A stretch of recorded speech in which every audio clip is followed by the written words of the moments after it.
Good afternoon from Disney's Animal Kingdom. We are here today to try a limited time adventure, which is called PinQuest. It's kind of like a scavenger hunt involving pins. Never done it before. It's only available here at Animal Kingdom. It was available at Magic Kingdom back in 2016, but they stopped doing it there, and then they started doing it here in the beginning of October. So I'm excited to try this. It is going to kind of cost us a little bit of money. I think by the end of the day, I will have ended up spending around $100 on this scavenger hunt. It's kind of a lot to do this, but let's go do it. So you guys know that I love telling you guys what the weather's like. Today, it is 87 degrees outside. For those of you guys that do temperatures in Celsius, that is around 30 to 31. It's very hot out here today. As we walk up to the Tree of Life, you can see they've got all kinds of lifts and lights and trees and stuff here. I think that this is being set up for the holiday parade special. I think. Not 100% sure though. First stop, let's head into the Riverside Depot and try to find the PinQuest starter set. So they kind of have it in the limited edition case over here, but kind of off to the side. We got a whole bunch of them set up. And this is just the starter set, so this doesn't have a pin in it yet, and I still have to get the clue, but this has the decoder medal and a map in it. So here's what we've bought so far. We got, for $14.99, we got the starter set, which is the lanyard, the decoder medal, and a map. And then I had to get, oh wait, this is clue number 2. Oh no, where's clue number 1? I guess we can start on clue number 2. That was $9.99 for the clue. And then when I finally figure out the clue, I come back in and they'll give me a pin. Basically, I'm paying $9.99 for another pin. Let's open it up and get started. And it kind of explains what everything is here on the back. So we're definitely gonna get 6 different destinations, 6 different pins, and then 1 completion pin when everything is done. Okay, so here is our map. And it looks like you've got like A, B, C, D, E, F down here, and 1, 2, 3, 4, 5, 6 over here. And then on the back, it tells us how to read the map and what to do with our special decoder medal once we actually figure out our clue and all this stuff. So I'm gonna read through this, and then here is where the stamps go so that we can finally get the last pin. Okay, so I found out why I started on clue number 2, because I was supposed to start way up here at the front. That's where you get clue number 1. But let's start off with clue number 2, and they said that there's no penalty for multiple scratches. Then once we figure out the clue, we can get the pin, and once we have the pin, we can use this on the pin, and it'll give us the coordinates of where we go next. I think what I'm gonna do is I'm not gonna do clue number 2 right now. I'm gonna go back to the Oasis in the beginning and get clue number 1, and we're gonna start there. I'm not gonna get rid of clue number 2 because I've already bought it. This was a $10 piece of cardboard, but it will eventually be a pin, but I need to start with pin number 1 to tell me to go to pin number 2, which was in here, that's where I bought clue number 2. All right, so let's start over again. Here's what they don't tell you. The first clue is in the outpost shop. The outpost shop is outside of Animal Kingdom. So I went back out of Animal Kingdom and I'm going over to the outpost shop, which I believe is on the other side of Bag Check. So we are going to go and get our very first clue and then come back in. Okay, so here we are. We are at the outpost shop, which is just like right across from the tram stop.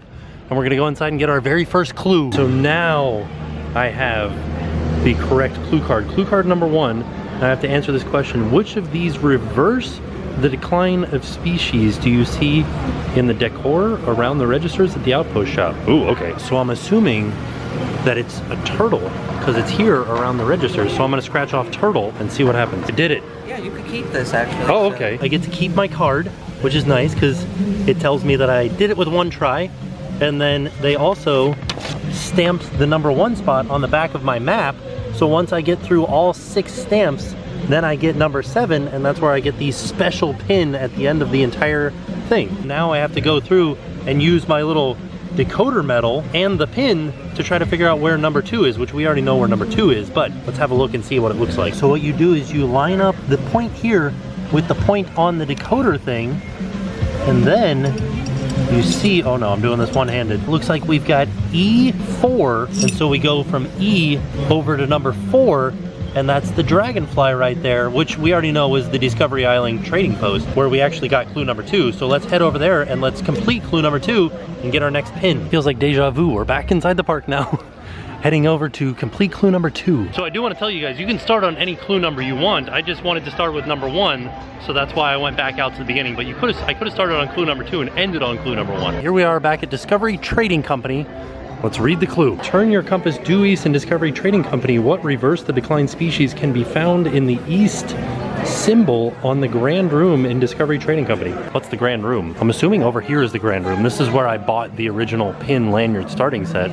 So let's head in here. Due east is directly over here. So now we have to see what east symbol in the Grand Room.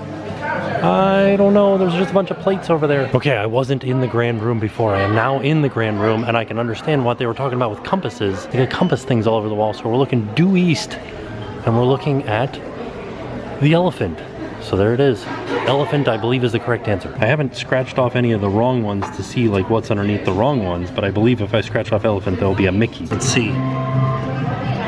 Yeah, look at that. I think that my biggest issue is that on the map, they kind of show the little dragonfly kind of all the way up towards the front where you first get onto Discovery Island, but really to answer the clue you have to come back here a little ways, almost right where the Tree of Life is, to this Discovery Trading Company entrance. So there's pin number 2, and now we use our little decoder metal to try to figure out where we're going next. All right, I got it lined up. It looks like we're going to D2. D2. All right, was that supposed to be C2? Maybe it was C2. Let me double check it. Okay, I didn't have it lined up completely correctly. It is F2. F2, we're going into Pandora to Wind Traders, I guess. If you ever get confused on the back, they have what the symbols are. So yeah, we are headed to Wind Traders in Pandora. All right, let's see what kind of clue they have in store for us here in Wind Traders. Clue number 3, and they told me there's a little bit of a typo on here. They said add 2 to the number that you come up with, and that's the correct answer. So Banshees can bond with Navi to fly together across the Pandoran sky. In the immersive shopping experience at Wind Traders, how many Banshees are seen flying around the bead bar? So we're here at the bead bar. So we're looking at 1, 2, 3, 4, 5, 6, 7, 8, 9. I think they said to add 2 to that. Looks like we're gonna be at 11 is the correct answer. We did it, so we get another pin here. There it is, pin number 3. Let's use our decoder metal to try to figure out where we're going to next.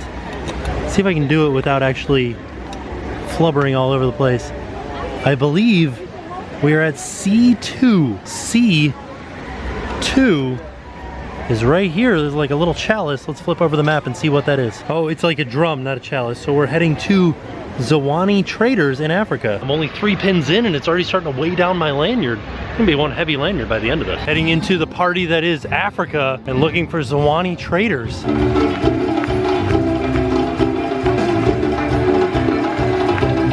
Kind of right across from the entrance to Rafiki's Planet Watch. Here it is, Zawani Traders. Let's go get our clue. Here we go. Mombasa Marketplace, or Zawani Traders, is located in the, I don't know how to say that, Mkubwa house. What year was the house built? Oh, so we have to go outside and see if there's a sign that says what year it was built. Over here on this side, there's a little sign over here that says that it was built in 1781 and restored in 1992. So let us have a look at our next pin. There is our next pin, and now we have to use our special decoder metal to try to figure out where our next place that we're going is. So I'm guessing it's F4. F4. We're headed up to... Wait, I was already out there. Hold on now. I'm real confused. Okay, it wants me to go back outside of the park? Well, what is going on here?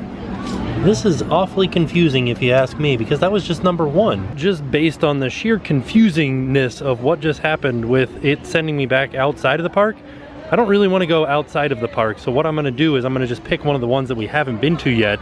So Sirka, Zong Bazaar, or Chester and Hester's. Because we're basically just going to be heading in that direction, we're going to head over by Everest for the next one. So let's do that. So if any of you guys end up playing this game, let me know if that same thing happens to you, where like after 4 pins you end up back where you started again, because that doesn't make any sense to me at all. So I'm just kind of like skipping over going outside of the park and back in, because I'm just gonna get clue card number 1 again, which I've already done. And that, see, yeah, that sent me to clue card number 2. So I don't know why it sent me outside of the park, but we're gonna go somewhere different. We're gonna go over here and maybe get one of the other clues. Passing by Up a Great Bird Adventure, which will start a holiday show very soon. But there's right across from it is a bunch of scrims. This used to be like the King Louis and Baloo meet and greet back behind here, and then it was a Wilderness Explorers outpost, and now it's just behind walls. So actually the only gift shop that I can think of that is in Asia is here, the Serka Zong Bazaar, which is actually the gift shop right at the end of Expedition Everest. Looks like I went to the correct spot. So clue number 5, legend has it that the Yeti is the protector of the mountain and ensures nature is in balance. Search for the Yeti puppet to reveal which of these icons is not seen on the headdress that the Yeti is wearing. Okay, there is the Yeti puppet, and it is massive. And so we're looking to see up here in the very headdress, which of these things is not there. Oh, there's maybe a hidden Mickey. I feel like that's a shell. And there's definitely a flag. But is there a hidden Mickey? I don't know. I don't see one. Let's see, this might be the first one that I get wrong. Oh no, I got it right. So there was not a hidden Mickey up there. I feel like that's a really tricky question, right? Because there still could be a hidden Mickey. I just didn't see it because it's supposed to be hidden. Here is the pin that we got. Let's see where this one sends us. F5. Where is it going to send us to? F5 is heading into DinoLand. So this one's correct. So I wonder why the African one didn't send me over to here, because none of them send me over to here. Actually, maybe the one in DinoLand USA will send me to this one. We'll have to check it out and see what happens when we get the one in DinoLand. Now we're headed over to Chester and Hester's for our last clue. We are in DinoLand, headed to find Chester and Hester's. Here it is, Chester and Hester's Dinosaur Treasures. Let's head inside and get our clue. My last clue. Chester and Hester love all things dinosaurs. As you look around the dinosaur memorabilia they've collected throughout the years, find the photo of Chester and Hester. Once you find Chester and Hester, look close by. How old is the mammoth tooth next to the photo? This is a complex clue. So we're looking around for, oh look, there's Santasaurus. We're looking around for a photo of Chester and Hester. All right, there they are over there. There's Chester and Hester. We're looking for the elephant tooth from 1.5 million years ago. Oh wait, mammoth elephant tooth from 1.5 million years. Okay, so both of these are from 1.5 million years, so that's our answer. This is my last clue card. Did I get it right? I got it right. We did it. Nice work, everybody. So here's my last pin. Let's see where this one sends us. Well, it's my second to last pin because there's a completion pin that I have to go get too. But let's just see where this one sends us. So it's telling me to go to C6, which if we look at it, C6, so it sends me back to Asia. So Asia sends you to here, here sends you to Asia. If you start here, you do these 4, and then it sends you back to the beginning, and then once you get to this one, these 2 just send you back and forth to each other. So now, don't forget, unscramble the letters on the back of each pin for a hidden message, then head to any of the participating Disney's Animal Kingdom theme park PinQuest locations with the map to be eligible to purchase your completer pin. Okay, so I have to look at the back of all the pins and see what letters there are. So there it is. Safari is the secret word that I was supposed to put down here. And I'll just get a pen and I'll write it in. And then hopefully they'll give me my last pin. So it seems they might be a little bit confused at that location for getting the last pin, because they told me to go to the Safari, which doesn't have a gift shop and is not participating. And on the map it just says to go to any participating location. So we're gonna head back to one of the other ones that we went to and try to get the very last pin. Back at the Discovery Trading Company, let's see if they know what to do with my final pin. We did it, we got our official Quest ear pin, limited release. This one was actually cheaper than all the rest. It was only $4.99. Actually, even in that store, they had no idea what to do. They didn't have any special stamp for me or anything. They didn't even stamp it. And I think I was the first one to buy that pin from there. So there you have it. That was our trip to Disney's Animal Kingdom to do the PinQuest scavenger hunt? Pin scavenger hunt? It was a lot of fun. It was kind of annoying that there were kind of like issues where they had the wrong number of banshees, and the first 4 clues kind of led you in a circle, and the last 2 just bounced you back and forth between each other. But all in all, I had fun doing it. I had fun like going around and talking to the cast members about it, because it was something new for them too. Not very many people are doing this. And I think that that might have something to do with the price, because even after the discount, after our 20% annual pass holder discount, we ended up spending $68.08 today after tax and everything. So I don't know. I don't know if this was worth $68. And you did get some really cool pins that are limited edition that you could only get through either trading or doing this game. If you're really into pins, I would highly suggest coming out here and doing this, but if not, I would suggest maybe going and doing one of the free interactive games at Magic Kingdom. So, with that being said, we are off. We'll see you guys tomorrow. We're the Kite family from Ontario, Canada, and now it's time to pay the price.